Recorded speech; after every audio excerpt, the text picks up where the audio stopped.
It's hard to imagine that these two frames are from the same movie. Only an hour of screen time passes between them, and with it, the film shows us two completely different worlds. The yellow one, the joyful and peaceful life of the characters, and the blue one, the cold Holocaust of 1944. You'd be hard-pressed to find a sharper, more painful contrast in cinema history than in Life is Beautiful, a film made by Italian director Roberto Benigni, who not only directed the picture, but also played the lead role. But here's what makes Life is Beautiful unlike any other Holocaust or war film. It's a pure comedy. And unlike other films with genre switches, this film stays a comedy all the way to the ending, where despite the genocide, devastation, and the main character's death, you can't help but smile through your tears when little Joshua, seeing a real tank for the first time, is genuinely amazed and overjoyed, realizing that his father wasn't lying from the very beginning. But why does it work? Why, even after all the horror we've experienced, is the film called Life is Beautiful? But to answer this question, we will have to dive into the history of Italy. But why is this film Italian? Because Italy is where fascism was born. Il cielo della nostra patria.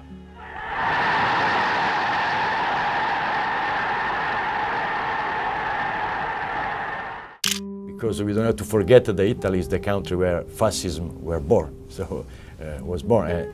and so for a long period we had the silence about this.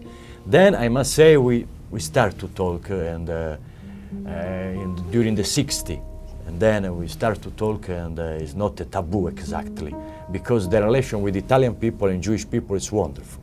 Apart the moment of the fascism, which is unforgettable and the most terrifying moment of our history, and so just Mussolini did the biggest mistake in his life, and after the Russian laws, the fascism started to go in the abyss, where he came. In the picture, we repeatedly see society's transformation, starting with the opening scene. When Guido's car loses its brakes and heads toward a radical crowd, he tries to warn them, desperately waves his arms, and throwing that famous gesture. But the crowd, mistaking the car for a royal motorcade and Guido for the king, throws back that famous gesture in return. In the first act, Benigni reveals the changes in Italian society through gags. For example, here is one of the funniest scenes in the film. Lei come la pensa politicamente? Benito! A dopo, state buoni! Come diceva? We think that fascism is just a context for jokes, but gradually the jokes become the driving force of the plot. If it weren't for the arrival of the fascist inspector and his encounter in the restaurant with Guido, who works there as a waiter, Guido wouldn't have been able to go to the school where Dora works, and wouldn't have been able to perform Appunto scelto io, dagli scienziati razzisti italiani, a ciò che dimostrarvi quanto la nostra razza sia superiore. and turn the lesson from fascist brainwashing into a complete absurd performance. Fascism, or more precisely, how the characters relate to it and how society relates to it, reveals the characters through jokes and shows the contrast between them and the upper class that's been brainwashed by propaganda. Terza elementare. Ascoltate questo problema. Me lo ricordo perché mi ha colpito. Problema. Un pazzo costa allo Stato 4 marchi al giorno. Uno storpio, 4 marchi e mezzo. Un epilettico, 3 marchi e 50. Visto che la quota media è 4 marchi al giorno e i ricoverati sono 300.000, quanto si risparmierebbe se questi individui venissero eliminati? Soppressi? Dio mio, non è possibile. La stessa reazione che ho avuto io, Dora. Dio mio, non è possibile. Non è possibile che un bambino di 7 anni risolva un problema di questo genere. And it's precisely the characters' views on fascism that make them so close to each other. This is perfectly shown in the scene of Dora's engagement to Rodolfo, her unloved fiancé. After the fascists painted Uncle Eliseo's horse green, writing Jewish horse and leaving the SS symbol on it. And it's precisely on this horse painted green, and green is the main contrasting color to red. And we know what color was the symbol of Nazism and hatred at that time. It's precisely on this green painted horse that Guido and Dora escape from the wedding and finally become a couple. And it's not by accident that the horse with SS runes and anti-Semitic inscription becomes an element of love between Guido and Dora. The humor also changes through the movie, because after each joke, it becomes less funny for us, because fascism transforms from harmless satire into a terrifying reality in which our heroes live. We no longer laugh at how the elites support fascism, at how vandals paint Uncle Eliseo's Jewish horse, and when Guido writes on his bookstore gate that it's a Jewish shop, we feel anxiety because we know what consequences this carries. Not understanding what will happen, he has signed his own death warrant. But Roberto Benigni doesn't make the first half a romantic comedy by accident. He intentionally connects us with the characters, makes us laugh alongside them, makes us feel their bond with each other, and in just 50 minutes manages to fully develop the love between Guido and Dora, from their first meeting to the birth of their son Joshua. Their life changes from one moment to the other. I like this very much of the movie, that there is not a, how do you say, it's like the change is like 1 second out of the blue. How often it happens in the life, I mean, like a very happy life is broken. Apparently there for no reason. I mean, the reason is the cruelty of the craziness of these people, of the Nazi. It was a simple, a love story, and very fun in the first part and tragic in the second part. So the problem was to balance that.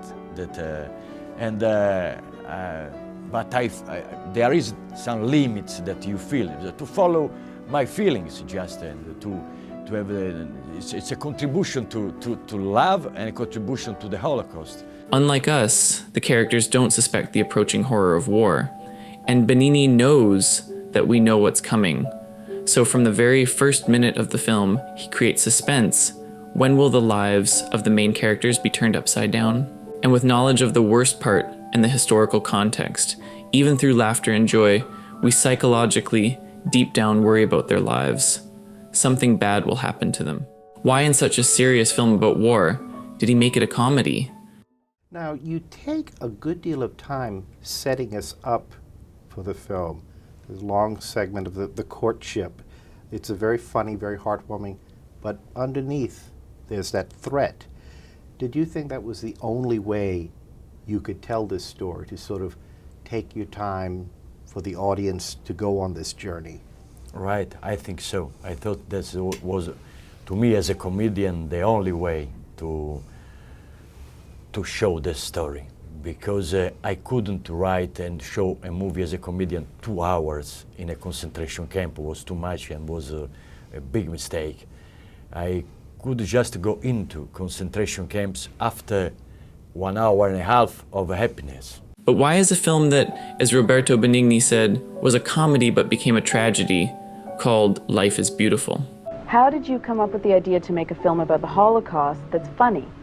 Who knows? Ideas, how they come to us. If I could answer to this question, I am God. It's very difficult, but a very good question. I heard sometimes there is some prejudice about, a comedian, he made something about Holocaust. I don't want to watch because it's something in contradiction. I don't think so. I think that the Holocaust belongs to everybody, and I think comedians, as everybody, they knows what is pain, they knows what is the horror. Life is Beautiful is a love story.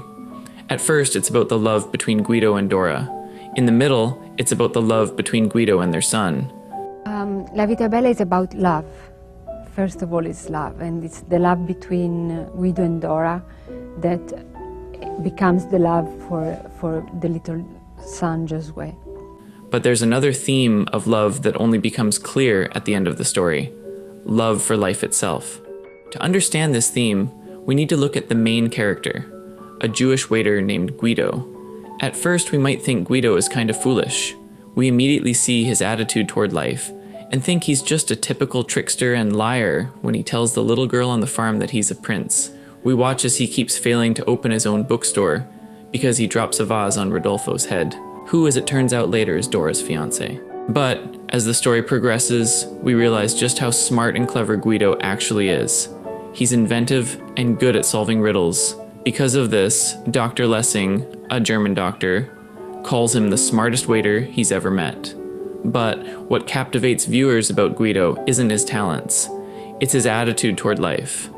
He turns every opportunity into an adventure.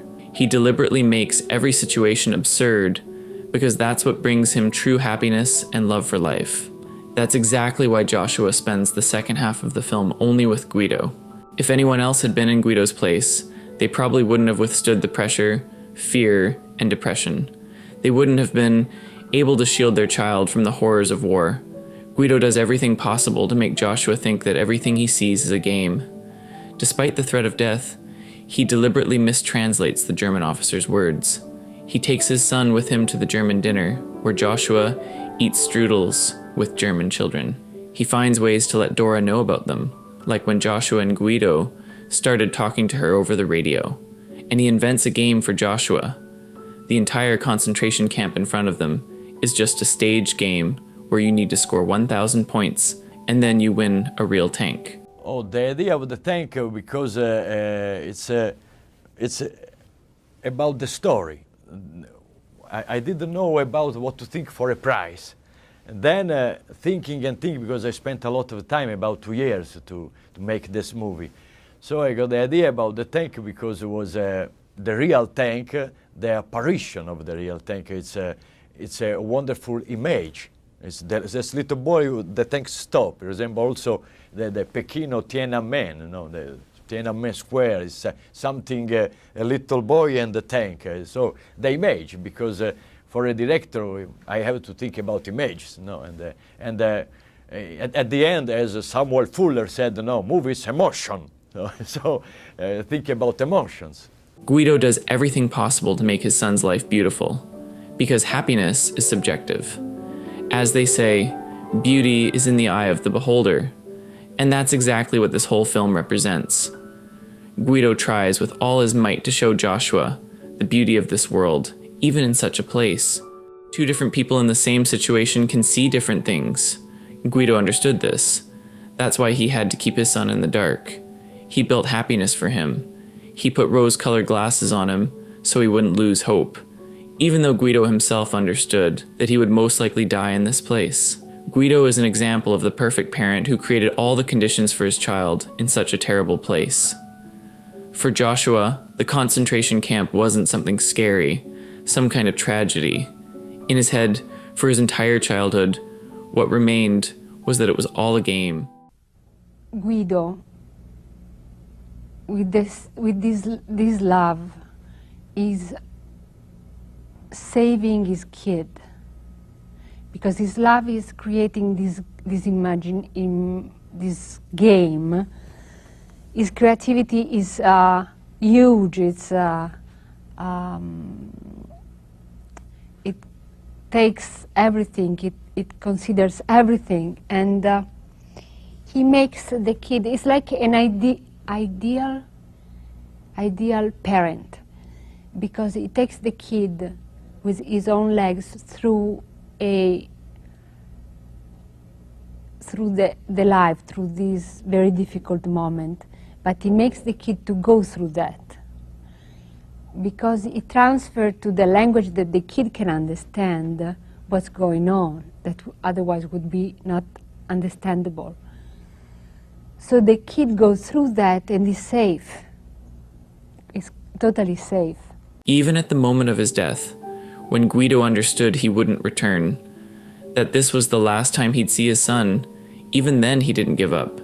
He just winked at him and started marching childishly, just like he did the last time he said goodbye to his son. But what really reinforced Joshua's belief that his father was right was that in the end, he actually won a tank.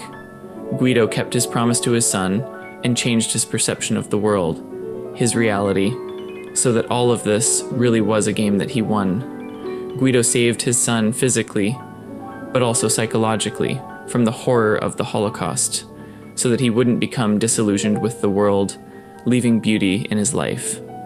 That's why, at the end of the film, we hear the voice of adult Joshua, who is the narrator of the entire film. It's through his lens of childhood naivety that the story was told. He thanks his father. And this is the main meaning of the film. Life is not about the war, It's about making life worthy to live, about keeping your chin high even in difficult situations. Life can be not beautiful, but you make this life beautiful, even if not for yourself, but for others.